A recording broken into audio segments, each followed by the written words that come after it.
नवीन घडामोडी पाहण्यासाठी आपल्या बारामती झटका या यूट्यूब चॅनलला सबस्क्राईब करा व बेल आयकॉन दाबा, म्हणजे ताज्या घडामोडी आपणापर्यंत पोहोचतील। भारतीय जनता पक्ष, राष्ट्रवादी काँग्रेस, शिवसेना या महायुतीच्या वतीने बांधकाम कामगार, लाडकी बहीण, वयोश्री, संजय गांधी निराधार योजना व इतर शासकीय योजनांच्या लाभार्थी कुटुंबाचा स्नेह मेळावा व स्नेहभोजन कार्यक्रम गुरुवार दिनांक 19/6/2025 रोजी नवरपाई मंगल कार्यालय, मारवाड पेठ, फलटण येथे संपन्न झाला। या कार्यक्रमाचे उद्घाटन कार्यतत्पर व पाणीदार माजी खासदार रणजितसिंह नाईक निंबाळकर यांच्या शुभ हस्ते करण्यात आले। यावेळी कार्यतत्पर पाणीदार माजी खासदार रणजितसिंह नाईक निंबाळकर, जिल्हा परिषद सदस्या ॲडव्होकेट सौ जिजामाला नाईक निंबाळकर, विद्यमान आमदार सचिनजी पाटील, युवा नेते अभिजित भैया नाईक निंबाळकर यांच्यासह भारतीय जनता पक्षाचे पदाधिकारी आणि कार्यकर्ते उपस्थित होते। तसेच यावेळी महिला भगिनींसह अनेक लाभार्थी उपस्थित होते। यावेळी कार्यतत्पर पाणीदार माजी खासदार रणजितसिंह नाईक निंबाळकर उपस्थितांना मार्गदर्शन करताना म्हणाले, बहुसंख्य उपस्थित असणाऱ्या एक सोडून माझ्या सर्व बहिणी,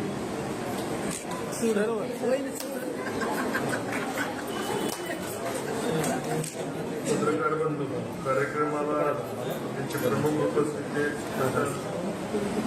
कोरेगाव विधानसभाचे विद्यमान आमदार माननीय श्री सचिन पाटील साहेब,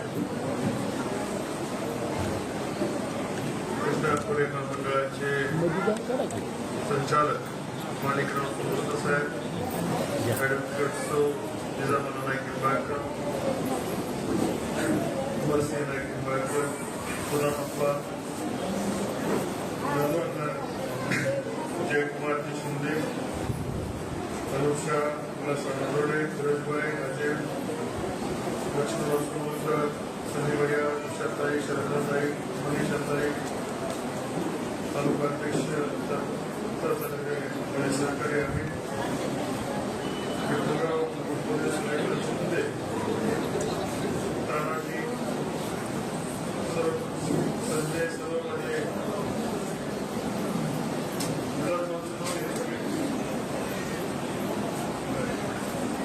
सर्व माझे सहकारी। कार्यक्रमाला पहिलीच वेळ होती की आज आम्ही तयार होऊन सर्वांवर 6ला यायचं, महिलांचा कार्यक्रम आहे।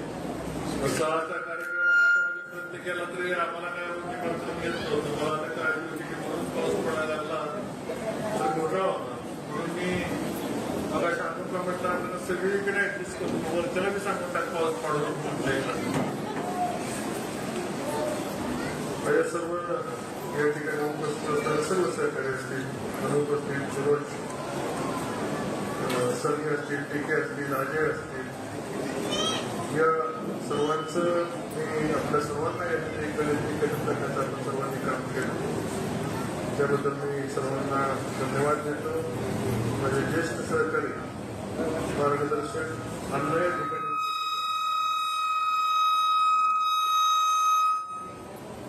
माईक मध्ये काहीतरी गोंधळ आहे, मगाचपासून तर अनावश्यक वाटतंय। तालुक्यातल्या नेत्यांची सवय लागलेली असते त्या माईकला, बिना कामाचा भोंगा वाजवायचा। बरेचसे विषय या व्यासपीठावर झाले। मला विशेष करून आपण या ठिकाणी शुक्रवार पेठ परिसरात 6 नंबर, 10 नंबर, 11 नंबर, 9 नंबर बदलायचे या ठिकाणी आपण सर्व मोठ्या प्रमाणावर स्वच्छता मोहीम आपण चांगली बघत असाल। कॉलेजपासून काही पार्ट राहिलेला आहे तो सुद्धा स्वच्छतेचा आपण घेतोय। पट्टण शहरामध्ये ज्या पद्धतीने पूर्वी सत्ता राबवली गेली आणि सत्ता फक्त एका कुटुंबापुरतं राबवली गेली, बहुतांशी नगराध्यक्षपद घरातच होतं, बाकीच्यांनी यांच्या पालखीचे मोही व्हायचं आणि यांनी नगराध्यक्षपद आले की स्वतःकडे ठेवायचं आणि तालुक्यातल्या बहुतांशी सत्या, ड्रायव्हर, किन्नर, जे काही आर्थिक घरामध्ये नोकर चाकर वर्ग असतील तर त्याच लोकांना यांनी सत्तेवर घेण्याचं काम केलं। एखादा माणिकराव सरांसारखा एखादा काम करणार दिसला की त्याचे कान पिळायचं काम करून द्यायचं नाही, अशा प्रकारे लोक द्वेषाने बाहेर पडतात। अनेक सहकारी मला लोकसभा विधानसभा नवीन सहकारी ताकदीचे मित्रपरिवार मला मिळाले. विलास भावांसारखा ऍक्टिव्ह माणूस असेल तर त्याला पुढे येऊन द्यायचं नाही, त्याला तिकीट द्यायचं नाही. सुदामा पंतसारखं नेतृत्व तर त्यांनी आपण म्हणतो ना की कुजवलं. आपणचा संपर्क एवढा दांडगा होता, शहरामध्ये ज्ञान एवढं होतं, नगरपालिकेमधला प्रबोध त्यांचा अनुभव एवढा प्रगल्भ अनुभव होता. आपणच्यासारखं नेतृत्व त्यांनी पुढे येऊन दिलं नाही, त्यांना सुटवलं. पण आज तुम्ही बघताय की सचिन पाटलांचं तुम्ही बघताय त्यांच्यावर सुरुवातीचे आमदार जरी असले तर तडाखेबाज आमदार फलटण तालुक्यात निवडून दिले. तर फलटण तालुक्यातल्या सर्वात जास्त निवडून आणण्यामध्ये पुणे असं तुमचा त्याच्यामध्ये लाडक्या बहिणींचा त्याच्यामध्ये रोल फार महत्वाचा आहे. ज्यांच्यामुळे फलटणचं नेतृत्व महिलांच्या अडचणी पण फार मोठ्या अडचणी आहेत. पण महिलांसाठी सुद्धा आपल्याला काही करावं लागतं. काही भांडी वाटपाचे कार्यक्रम शिल्लक राहिले, मोठ्या प्रमाणावर भांडी वाटपाचा कार्यक्रम एकही महिला भांड्यापासून वंचित राहणार नाही याचाही तुम्हाला मी दिलासा वक्तव्य मी या ठिकाणी देतो. त्यांच्या नेतृत्वाखाली काम करतोय राज्याचे मुख्यमंत्री आणि सचिन पाटील यांच्या नेतृत्वाखाली काम करतात ते राज्याचे उपमुख्यमंत्री आणि अर्थमंत्री. त्यामुळे फलटण तालुक्याच्या विकासासाठी पैसे कमी काय पडणार नाही याची मला खात्री आहे. अल्पावधीतच फलटणमध्ये नवीन नाट्यगृह मंजूर झालं, क्रीडांगण मंजूर झालं, महिलांना जिम मंजूर झाली, तारांगण मंजूर झालं. सिटी हॉस्पिटलમાં या ठिकाणी महिलांच्यासाठी वेगळा विभाग आपण त्या ठिकाणी मंजूर करतो. जरी दवाखाना मंजूर केला असला तरी महिलांना दवाखाना नको. दवाखाना आला म्हणजे काटा अंगावर काटा येतो, कुठला दागिना मोडायचा, कुठला खर्च यायचा. नुसता गावामध्ये डास आला, डेंग्यू झाला तरी लोकांचा खर्च 20-25 हजार. आणि अशा वेळेस महिलांना दवाखान्यामध्ये जाऊन न देण्याची जबाबदारी नगरपालिकेची. कारण गटारं स्वच्छ असतील, पिण्याचं पाणी स्वच्छ असेल, वातावरण स्वच्छ असेल, डास शहरामध्ये नसतील तर दवाखान्याकडे जायचा मार्ग थोडा कमी होतो. होते असं नाही, वयस्कर पण मूलभूत गरजा जर चांगल्या असल्या, वेळेवर पाणी आलं आणि पाणी स्वच्छ आलं, घरामध्ये त्याला पाण्याला प्रेशर राहिलं तर महिलांचा ताण हा कमी होतो. मागच्या आठवड्यात 5:30 वाजता आमच्या घरचं पाणी गेलं होतं आणि पाणी गेल्यानंतर त्याचा ताण किती असतो हे मी घरात बघितलं होतं. 5:30 वाजल्यापासून 7:30 वाजल्यापर्यंत नगरपालिकेच्या सगळ्या अधिकाऱ्यांना मी फोन करत होतो. बाबा तुझा टँकर कुठे, टँकर होता तर त्याच्यावर ड्रायव्हर नव्हता, ड्रायव्हर होता तर त्याच्यावर डिझेल नव्हतं, डिझेल होतं तर पाणी कुठं भरायला जायचं. एवढा सगळा वेळेनंतर मला मुंबईला निघायचं तर पण घरात पाण्याचा घेत नव्हता. या सगळ्या प्रक्रियेतून जात असताना तुमची दुःख काय असतं, मला माझ्यासारख्याला एवढ्या सगळ्या विवंचनेतनं सकाळी 5 वाजून 10 मिनिटांपासून जवळपास 8 वाजेपर्यंत या सगळ्या प्रक्रियेतनं पार पडावं लागतं. आता आंघोळीसाठी एवढ्या मोठ्या उपद्या एवढे खटाटोप आंघोळीसाठी करावं लागले. पण असं वाटलं की शहरामध्ये लोकांना, नागरिकांना त्यांच्या दैनंदिन अडचणीसाठी किती मोठ्या संकटाला सामोरं जावं लागत असेल याची कल्पना मला होती, पण जाणीव मला मात्र मागच्या आठवड्यात झाली. आणि निश्चितपणे नगरपालिकेमध्ये प्रशासन आणि प्रशासनावर सुशासन आणणं आणि सुशासन करून नगरपालिकेची व्यवस्था ही आज नगरपालिकेचं पाणी मिळायला म्हटलं की संकट आल्यासारखं. पाणी भरून ठेवा, पातेलं भरून ठेवा, बियाणं भरून ठेवा, बाटली भरून ठेवा, नळ भरून ठेवा, भांडी आता बरण्या भरून ठेवावं लागतं. या सर्व संकटापासून संकट मुक्ती देण्याची वेळ आपल्या सर्वांना आलेली. जिल्ह्यात माढा लोकसभेचा खासदार म्हणून काम करताना शेतीला मोठ्या प्रमाणावर पाणी आणण्यामध्ये मी यशस्वी झालो. पण जेव्हा फलटण शहरामधल्या घरामधल्या माझ्या भगिनीच्या नळाला प्रेशरने पाणी आणू शकतो का हेही मला स्वतःला तपासण्याची वेळ येणाऱ्या नगरपालिकेच्या इलेक्शनमध्ये प्रक्रिया बदल करावं लागणार आहे. जलशुद्धीकरण केंद्रावर मी स्वतः गेलो होतो 2 महिन्यापूर्वी. तिथली अवस्था बघितली. कुठलं पंप किती चालतो, कुठल्या पंपाला मोटर नाही, कुठल्या पंपाचं इलेक्ट्रिकल कनेक्शन खराब झालं, पायपा कुठं फुटल्यात. 100 वर्षापूर्वी बिडाच्या पायपा कुठं फुटल्यात, कुठं चेपल्यात, कुठं कॉर्नर. संपूर्ण शहराचा आराखडा वेगवेगळ्या ठिकाणी आपल्याला पाण्याच्या टाक्या निर्माण कराव्या लागणार आहे आणि त्या टाक्यामधून प्रेशरची पाणी हे प्रत्येकाच्या घरापर्यंत पोहोचवण्याची जबाबदारी आता आम्हाला घ्यावी लागेल. अनुपशांनी सांगितल्याप्रमाणे रिन्युअलला आले, त्यांचं लायसन्स रिन्युअल करायचं का नाही आता तुम्ही ठरवायचं असतं सगळ्याच. आम्ही फक्त काय करतो, आम्ही उमेदवारी जाहीर करतो की बाबा यांना तुम्ही निवडून दिलं तर बरं होईल. पण निवडून देणाऱ्या माणसामध्ये या ठिकाणी 2-2-3 नगरसेवक अन्नाच असते. या ठिकाणी सर्व जुन्यापासून नगरसेवक या ठिकाणी बसले, आप्पांपासून अगदी फिरोजपर्यंत, आणि वेगवेगळ्या काळामध्ये वेगवेगळी दायित्व त्या ठिकाणी तुम्ही पार पाडलेले. मला तुमच्या सगळ्या समस्यांची निश्चितपणे मला त्याची कल्पना आहे. चिंता करायची गरज नाही. आमदार साहेबांनी घोषणा केलेली आहे की नायकोंवाडी MIDC मध्ये महिलांना काम करण्याचा प्रकल्प येणार आहे. माझ्याबरोबर माझे सहकारी चुकीचं बोलणार नाही. जे बोलतील त्या बैठकीला ते होते, त्यांनी अभ्यास करूनच त्या ठिकाणी सांगितलेलं आहे. आणि येणाऱ्या नवीन बहुपक्षी MIDC मध्ये सर्वाधिक काम करण्यासाठी संधी कोणाला द्यायची असेल तर ती महिलांना द्यायची. आज महिलांना का प्राधान्य देतात?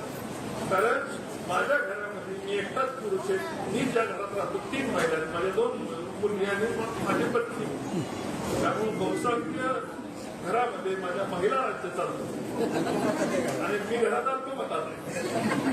आणि पुढचं व्यवस्थित जेवण, वेळेवर टायमिंग, भविष्यकाळात म्हातारपण व्यवस्थित करायचं असेल तर आता महिलांची, मुलींची काळजी घ्यावी लागणार आहे. याची जाणीव मला चांगली आणि मुली चांगल्या पद्धतीने काळजी घेतील. त्यामुळं फलटण शहरात अनेक ठिकाणी राज्यामध्ये पुरुषांना धरून प्रकल्प झाले. आम्ही उलट केलं. मला 2 मुली आहेत, त्या पुढे जाऊन चांगले उद्योग काम करतील, वेगवेगळ्या क्षेत्रात काम करतील. मग माझ्या 2 आणि फलटण तालुक्यामधल्या माझ्या हजारो मुली की ज्या मुलींना आपण शाळेला जाण्याकरता सायकलची व्यवस्था का करायची ठरवली. कारण माझी मुलगी शिकली, ती शाळेत गेली आणि ती घरामध्ये पुढे आली आणि तिच्या घरामध्ये जाईल, त्याचं नेतृत्व ती ताकदीने करेल. आणि म्हणून इथलं पुढच्या बांधकाम कामगार योजना असतील, आपण हजारो महिलांना आपण त्या ठिकाणी मागच्या 2-3 वर्षामध्ये भांडी वाटली, काही ठिकाणी मी साड्या वाटल्या, काही ठिकाणी कार्यक्रम घेतले. पण मला एवढी खात्री आहे की ज्या ज्या माझ्या सहकारी पुरुष मित्रांना आम्ही त्यांची कामं केली, 100 कामं केली आणि त्यातलं एखादं काम करणार आहे तर तो गडी एवढा नाराज असतो. आणि इलेक्शनच्या काळात तर एवढा नाराज असतो की त्याला असं वाटतं की घरी जाऊन त्याला बोलावं, त्याला आंघोळ घालावी, त्याचा भाग पाडावा, कपडे घालून त्याला मारावी, इतकी त्याची अपेक्षा होती. पण ज्या माझ्या भगिनीसाठी मी एवढंच जरी करू शकलो तर ती भगिनी शेवटपर्यंत त्याची जाणीव ठेवून आपल्या भावाला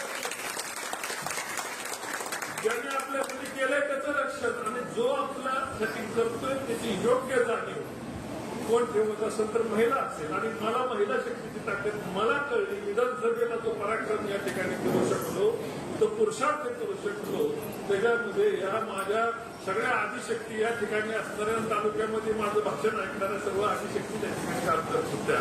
आणि या आदिशक्तीच्या जीवावर आज या ठिकाणी गौरवाने तुमच्या ठिकाणी मी उभा राहून तुमच्याशी संवाद साधू शकतो. आज अनुपशा सांगितलं जेवणाची व्यवस्था कशी कुठं करायची, कोण कुठं जेवणार, कोण कुठं बसणार. मी विचार करतो तो आम्ही दोघं कुठं बसणार का सांगून आलोय की आम्ही जेवण करून येणार. आमचा कुठं उल्लेख नाही झाल्यानंतर माझंही थोडं लक्ष कमी झालं. त्यामुळं जसं आज सगळ्या ठिकाणी सगळ्यांनी सांगितल्याबद्दल मला थोडीशी भूक लागलेली आहे. त्यामुळं पुढच्या इलेक्शनच्या तडाख्यामध्ये कुणी काय करायचं, कुणी काय करायचं, आपण सगळ्यांनी जबाबदारी घेऊन काम करायचं. तुम्हाला मतं मागायला नाही येणार मी. तुम्ही या शहरामधल्या सगळ्यांची जबाबदारी घेऊन मनरागिरी करून आपलं शहर आपलं शहर स्वस्त, सुंदर आणि निरोगी आणि चांगल्या प्रक्रियेचं शहर करायचं असेल तर तुम्ही सगळे पुढे आला तर मी कुणाला देणार नाही. माझ्यावर टीका करणाऱ्यांना पण देणार नाही.